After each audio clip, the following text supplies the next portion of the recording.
सभी को नमस्ते।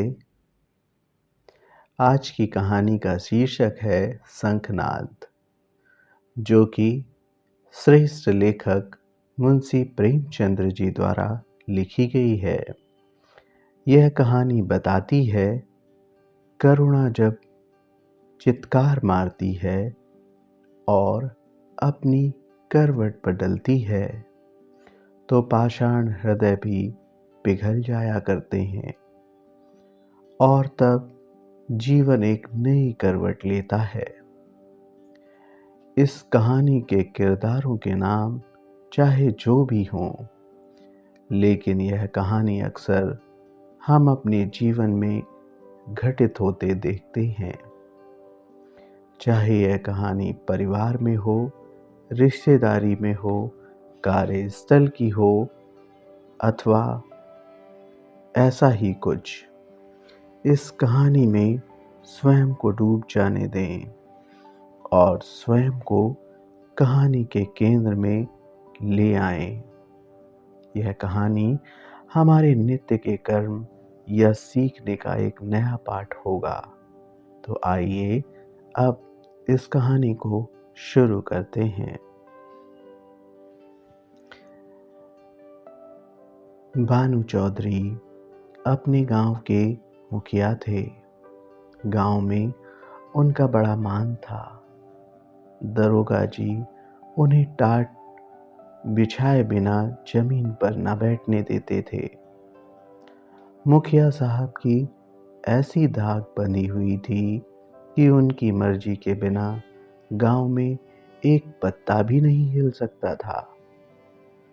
कोई घटना, चाहे वह सास बहू का विवाद हो, चाहे मेड़ या खेत खलियान का झगड़ा, चौधरी साहब के शासनाधिकारी को पूर्ण रूप से सचेत करने के लिए काफी थी।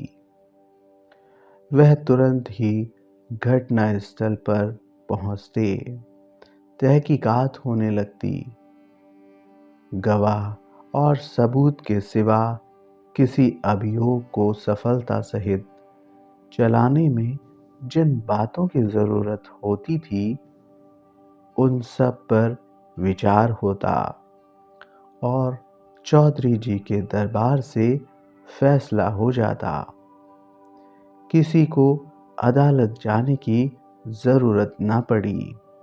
हाँ, इस कष्ट के लिए चौधरी साहब कुछ फीस जरूर लेते थे। यदि किसी अवसर पर फीस मिलने में असुविधा के कारण उन्हें धीरज से काम लेना पड़ता तो गांव में आफत मच जाती थी, क्योंकि उनके धीरज और दरोगा जी के क्रोध में कोई घनिष्ठ संबंध था। सारांश यह है कि चौधरी से उनके दोस्त दुश्मन सभी चौकन्ना रहते थे। चौधरी महाशय के 3 सुयोग्य पुत्र थे। बड़े लड़के बितान एक सुशिक्षित मनुष्य थे। डाकिये के रजिस्टर का दस्तखत कर लेते थे। बड़े अनुभवी, बड़े नीति कुशल, मिर्जई की जगह कमीज पहनते, कभी कभी सिगरेट भी पीते, जिससे उनका गौरव बढ़ता।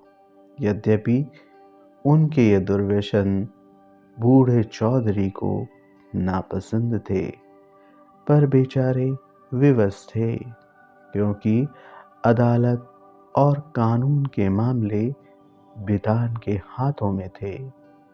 वह कानून का पुतला था। कानून की दफाएं उसकी जबान पर रखी रहती थी। गवाह गढ़ने में वह पूरा उस्ताद था। मंझले लड़के शान चौधरी कृषि विभाग के अधिकारी थे।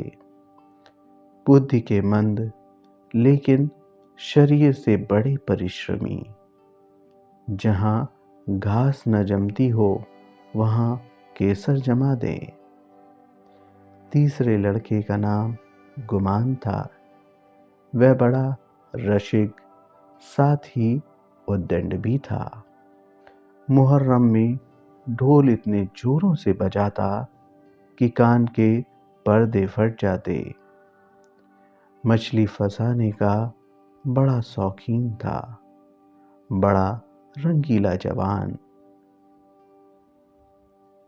खंजरी बजा बजा कर जब वह मीठे स्वर से ख्याल गाता तो रंग जम जाता। उसे दंगल का ऐसा शौक था कि कोसों तक धावा मारता, पर घर वाले कुछ ऐसे शुष्क थे कि उसके इन व्यसनों से तनिक भी सहानुभूति न रखते थे। पिता और भाइयों ने तो उसे ऊसर खेत समझ रखा था।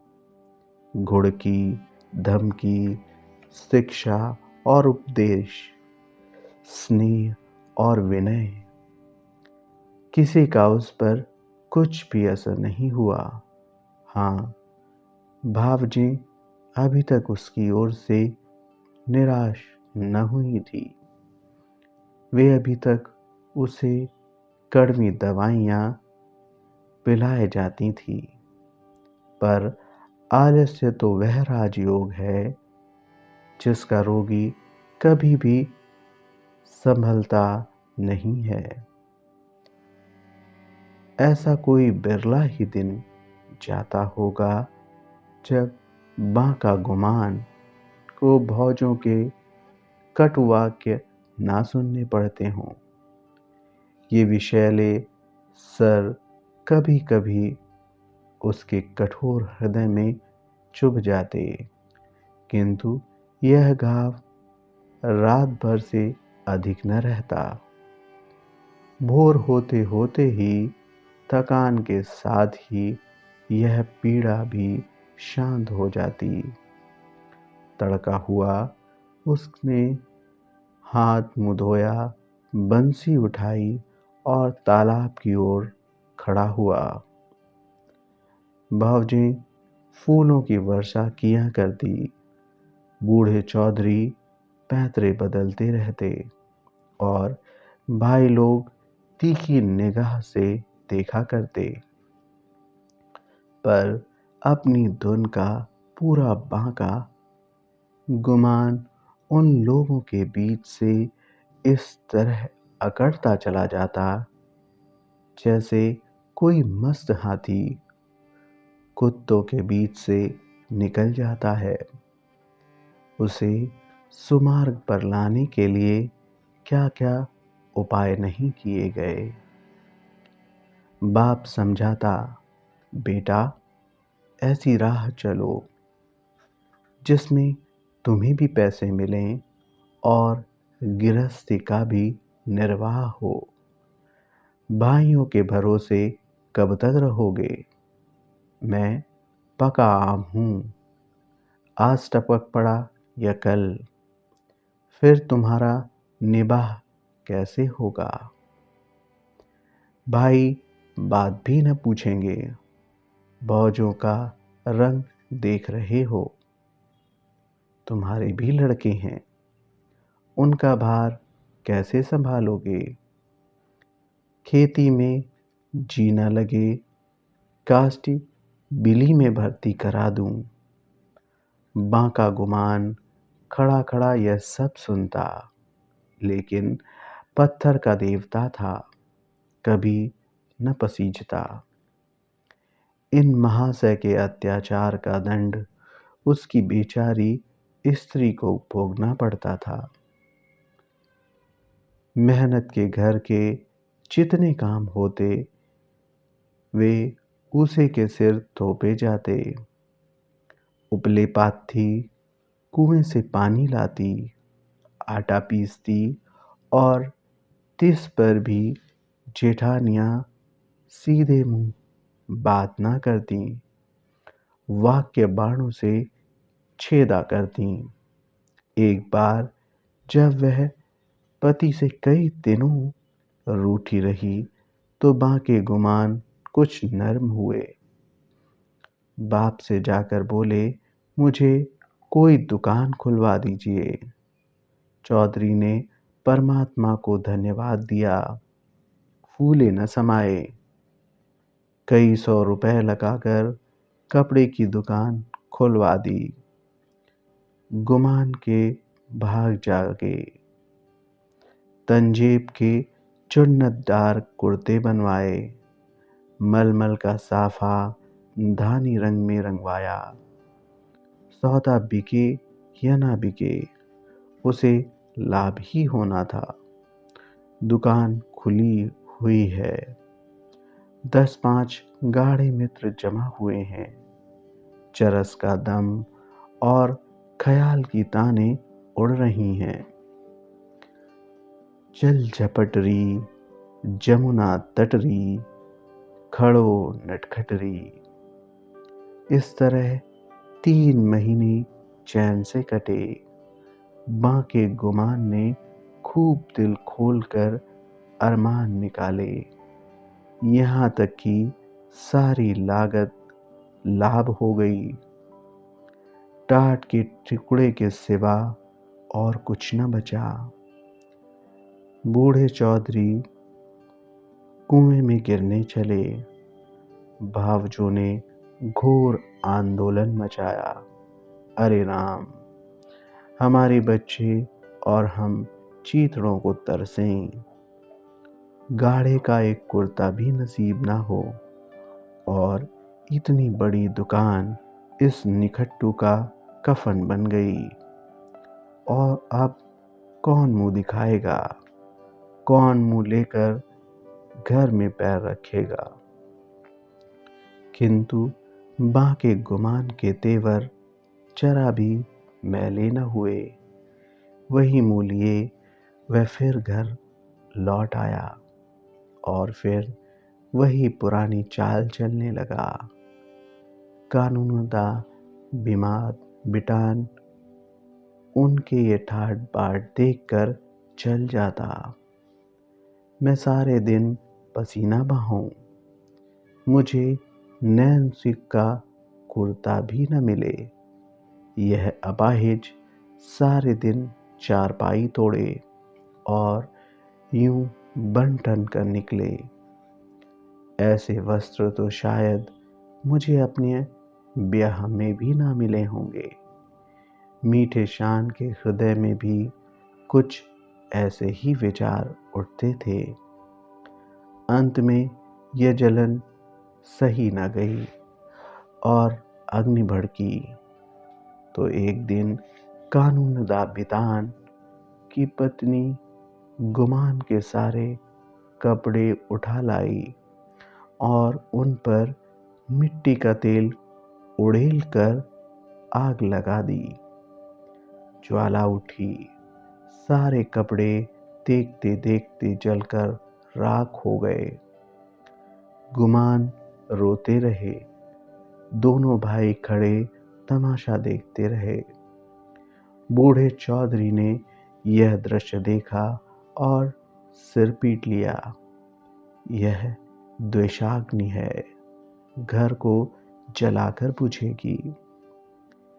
यह ज्वाला तो थोड़ी देर में शांत हो गई, परंतु हृदय की आग ज्यों की त्यों दहकती रही।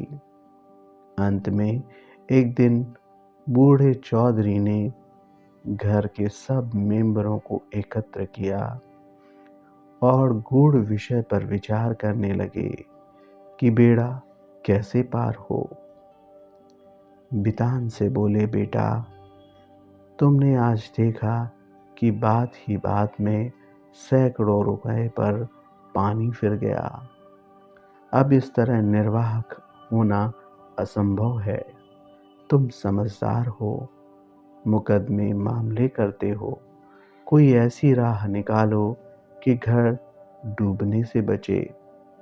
मैं तो चाहता था कि जब तक चोला रहे सबको समेटे रहूं, मगर भगवान के मन में कुछ और ही है। बितान की नीति कुशलता अपनी चतुर सहभागिनी के सामने लुप्त हो जाती थी।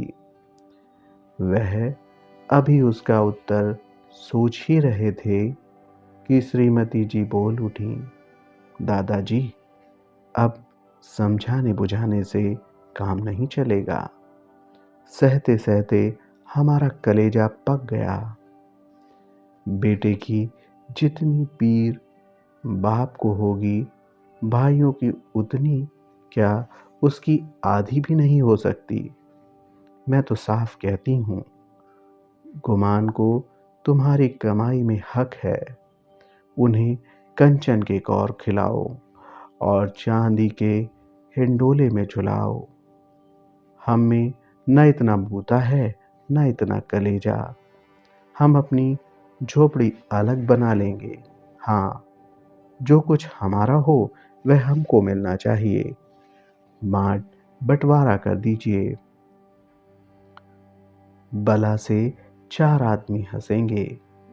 अब कहाँ तक दुनिया की लाज ठावें। नीतिज्ञ वितान पर इस प्रबल वक्तव्य का जो असर हुआ वह उनके विकसित और प्रमुदित चेहरे से झलक रहा था। उनमें स्वयं इतना साहस न था कि इस प्रस्ताव को इतनी स्पष्टता से व्यक्त कर सकते। नीतिज्ञ महाशय गंभीरता से बोले, जायदाद, मुश्तरका, मनकूला या गैर मनकूला, आपके ही हीन हयात तकसीम की जा सकती है। इसकी नज़ीरें मौजूद है। जमींदार को साकितुल मलकियत करने का कोई इस्तेकाक नहीं है। अब मंदबुद्धि शान की बारी आई। वह बेचारा किसान बैलों के पीछे आंख बंद करके चलने वाला ऐसे गूढ़ विषय पर कैसे मुंह खोलता। दुविधा में पड़ा हुआ था। तब उसकी सत्यवक्ता धर्मपत्नी ने अपनी जेठानी का अनुसरण कर यह कठिन कार्य संपन्न किया। वह बोली, बहन ने जो कुछ कहा उसके सिवा और दूसरा उपाय नहीं। कोई तो कलेजा तोड़ तोड़ कर कमाए, मगर पैसे पैसे को तरसे। तन ढांकने को वस्त्र न मिले और कोई सुख की नींद सोए। हाथ बढ़ा बढ़ा के खाए। ऐसी अंधेर नगरी में अब हमारा निभाना होगा। सान चौधरी ने भी इस प्रस्ताव का मुक्त कंठ से अनुमोदन किया। अब बूढ़े चौधरी गुमान से बोले, क्यों बेटा, तुम्हें भी यह मंजूर है? अभी कुछ नहीं बिगड़ा। यह आग अब भी बुझ सकती है। काम सबको प्यारा है, चाम किसी को नहीं। बोलो, क्या कहते हो? कुछ काम धंधा करोगे या अभी आंखें नहीं खुली? गुमान में धैर्य की कमी न थी। बातों को इस कान से सुनकर उस कान से उड़ा देना उसका नित्य कर्म था। किंतु भाइयों की इस जन मुरीदी पर उसे क्रोध आ गया। बोला, भाइयों की जो इच्छा है वही मेरे मन में भी लगी हुई है। मैं भी इस जंजाल से भागना चाहता हूँ। मुझसे न मजूरी हुई न होगी। जिसके भाग्य में चक्की पीसना बधा हो वह पीसे। मेरे भाग्य में चैन करना लिखा है। मैं क्यों अपना सिर ओखली में दूं? मैं तो किसी से काम करने को नहीं कहता। आप लोग क्यों मेरे पीछे पड़े हुए हैं? अपनी अपनी फिक्र कीजिए। मुझे आधा सेर आटे की कमी नहीं है। इस तरह की सपाएं कितनी ही बार हो चुकी थी, परंतु इस देश की सामाजिक और राजनीतिक सभाओं की तरह इसमें भी कोई प्रयोजन सिद्ध नहीं होता था। 2-3 दिन गुमान ने घर पर खाना नहीं खाया। जतन सिंह ठाकुर शौकीन आदमी थे, उन्हीं के चौपाल में पड़ा रहता। अंत में बूढ़े चौधरी गए और मना के लाए। अब फिर वह पुरानी गाड़ी अड़ती मचलती हिलती हुई चलने लगी। पांडे घर के चूहों की तरह चौधरी के घर में बच्चे भी सयाने थे। उनके लिए घोड़ा, मिट्टी के घोड़े और नावें, कागज की नावें थी। फलों के विषय में उनका ज्ञान असीम था। गूलर और जंगली बेर के सिवा कोई ऐसा फल न था जिसे बीमारियों का घर न समझा जाता हो। लेकिन गुरदीन के खोचे में ऐसा प्रबल आकर्षण था कि उसकी ललकार सुनकर उसका सारा ज्ञान व्यर्थ हो जाता। साधारण बच्चों की तरह यदि सोते भी तो चौंक पड़ते थे। वह गांव में साप्ताहिक फेरे लगाता था। उसके शुभागमन की प्रतीक्षा और आकांक्षा में कितने ही बालकों को बिना किंडरगार्टन की रंगरलियों के ही संख्याएं और दिनों के नाम याद हो गए थे। गुरदीन बूढ़ा मैला कुचैला आदमी था, किंतु आसपास में उसका नाम उपद्रवी लड़कों के लिए हनुमान मंत्र से कम न था। उसकी आवाजें सुनते ही उसके खोचे पर लड़कों का ऐसा धावा होता कि मक्खियों की असंख्य सेना को भी रणस्थल से भागना पड़ता था। और जहां बच्चों के लिए मिठाइयाँ थीं, वहीं गुरदीन के पास माताओं के लिए इससे भी ज़्यादा मीठी बातें थीं। माँ कितना ही मना करती रहे, बार बार पैसे न रहने का बहाना करे, पर गुरदीन चटपट मिठाइयों का दोना बच्चों के हाथ में रख ही देता और स्नेहपूर्ण भाव से कहता, बहू जी, पैसों की कोई चिंता न करो, फिर मिलते रहेंगे, कहीं भागे थोड़े ही जाते हैं। नारायण ने तुमको बच्चे दिए हैं तो मुझे भी उनकी नैछावर मिल जाती है। उन्हीं की बदौलत मेरे बाल बच्चे भी जीते हैं। अभी क्या ईश्वर इनका मौर तो दिखावे, फिर देखना कैसा ठनगन करता हूँ। गुरदीन का यह व्यवहार चाहे वाणिज्य नियमों के प्रतिकूल ही क्यों न हो, चाहे 9 नगद सही तेरा उधार नहीं वाली कहावत अनुभव सिद्ध ही क्यों न हो, किंतु मिष्ठाभासी गुरदीन को कभी अपने इस व्यवहार पर पछताने या उसमें संशोधन करने की जरूरत नहीं हुई। मंगल का शुभ दिन था। बच्चे बड़ी बेचैनी से अपने दरवाजे पर खड़े गुरदीन की राह देख रहे थे। कई उत्साही लड़के पेड़ पर चढ़ गए और कोई कोई अनुराग से विवश होकर गांव के बाहर निकल गए थे। सूर्य भगवान अपना सुनहला गाल लिए पूरब से पश्चिम जा पहुंचे थे। इतने में ही गुरदीन आता हुआ दिखाई दिया। लड़कों ने दौड़कर उसका दामन पकड़ा और आपस में खींचातानी होने लगी। कोई कहता था मेरे घर चलो। कोई अपने घर का नेवता देता था। सबसे पहले भानु चौधरी का मकान पड़ा। गुरदीप ने अपना सोचा उतार दिया।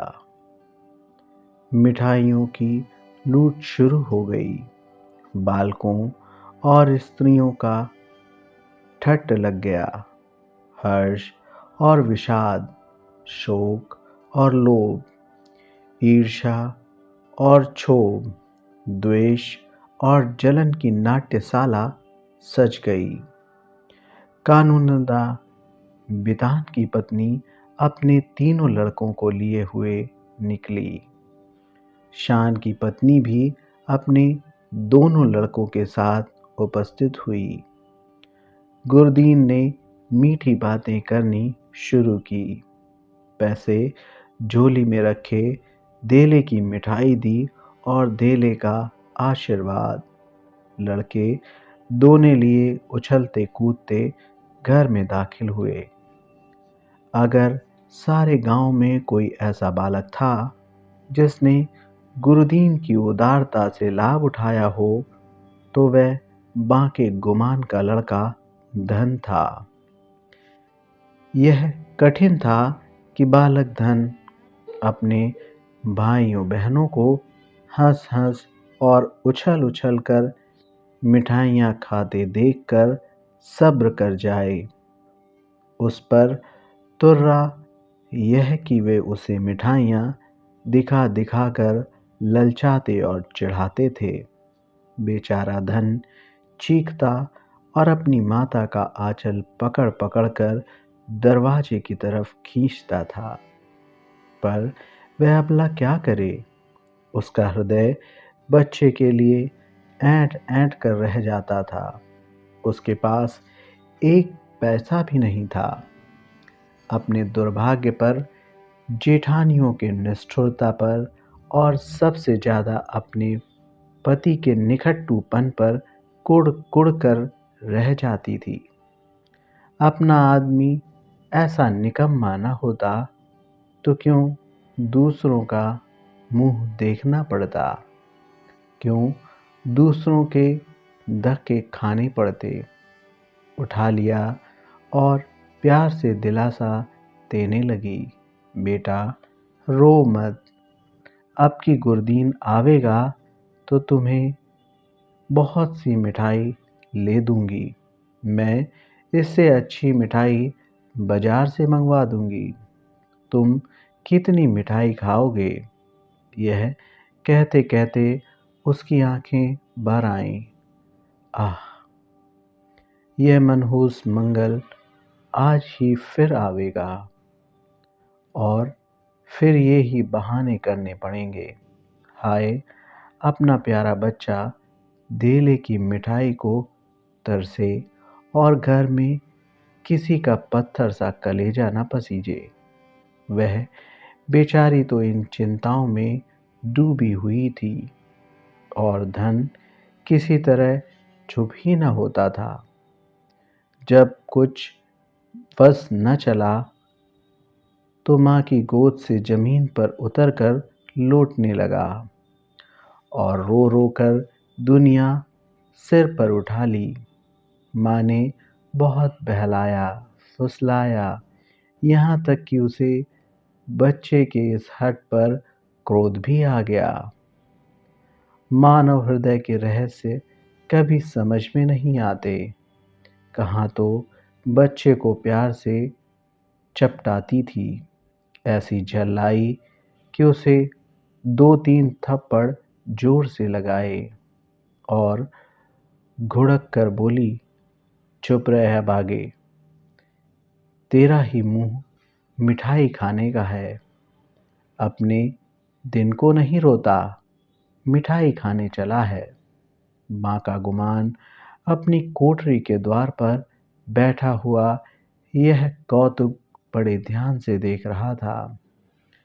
वह इस बच्चे को बहुत चाहता था। इस वक्त के थप्पड़ उसके हृदय में तेज भाले के समान लगे और चुभ गया। शायद उसका अभिप्राय भी यही था। दुनिया रुई को धुनने के लिए दांत पर चोट लगाता है।